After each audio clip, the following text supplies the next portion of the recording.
आज की कहानी का शीर्षक है तेनालीराम की खोज। एक बार तेनालीराम महाराज से किसी बात पर रूठा हुआ था कि महाराज कृष्णदेव राय ने उसे फिर से किसी बात पर डांट दिया, जिसकी वजह से तेनालीराम बिना बताए वहां से कहीं चला गया और दरबार में आना बंद कर दिया। महाराज को लगा 1-2 दिन बाद खुद ही आ जाएगा, लेकिन ऐसा नहीं हुआ। सप्ताह बीत गया, तेनालीराम दरबार में नहीं आया। जब महाराज को तेनालीराम की कमी खलने लगी तो उन्होंने एक सेवक को तेनालीराम के घर भेज दिया। वहां जाकर पता चला कि तेनालीराम बहुत दिनों से घर भी नहीं आया है। अब महाराज परेशान हो गए कि आखिर तेनालीराम गया तो कहाँ। उन्होंने पूरे विजयनगर में गुप्तचर फैला दिए। सारा विजयनगर छान मारा गया, लेकिन तेनालीराम का कहीं पता नहीं चला। तब महाराज को विचार आया, क्यों ना आसपास के गाँव में खबर फैला दी जाए कि महाराज अपने राजकीय कुएं का विवाह कर रहे हैं। इसलिए गांव के मुखियाओं को आदेश दिया जाता है कि वो अपने अपने गांव के कुओं को लेकर विजयनगर पहुंच जाएं। जो मुखिया आदेश का उल्लंघन करेगा उसे मृत्युदंड दिया जाएगा। महाराज जानते थे कि तेनालीराम जिस भी जगह होगा वह उस गांव के मुखिया की मदद अवश्य करेगा और इसी तरह हम उसे खोज लेंगे। उधर महाराज की घोषणा सुनते ही तेनालीराम भी समझ गया कि ये सब उसका पता लगाने के लिए किया गया है। सभी गाँव के मुखिया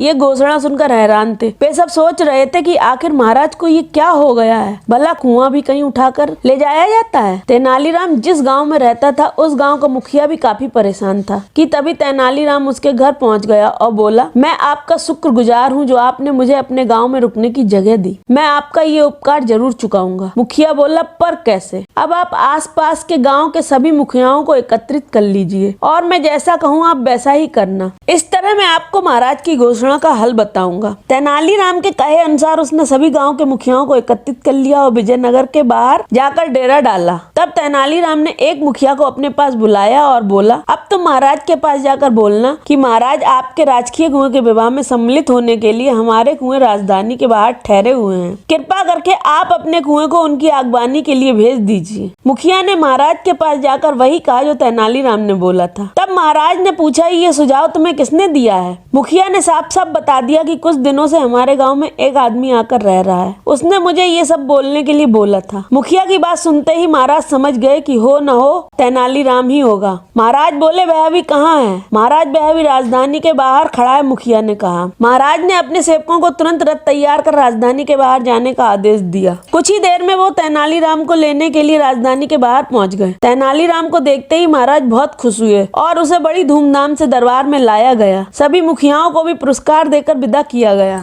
तेनालीराम की अगली कहानी जानने के लिए हमारे चैनल को सब्सक्राइब करें। कहानी यदि पसंद आई हो तो कहानी को लाइक करें, शेयर करें, बेल आइकन का बटन भी हिट करें ताकि आपको नेक्स्ट वीडियो की नोटिफिकेशन मिल सके।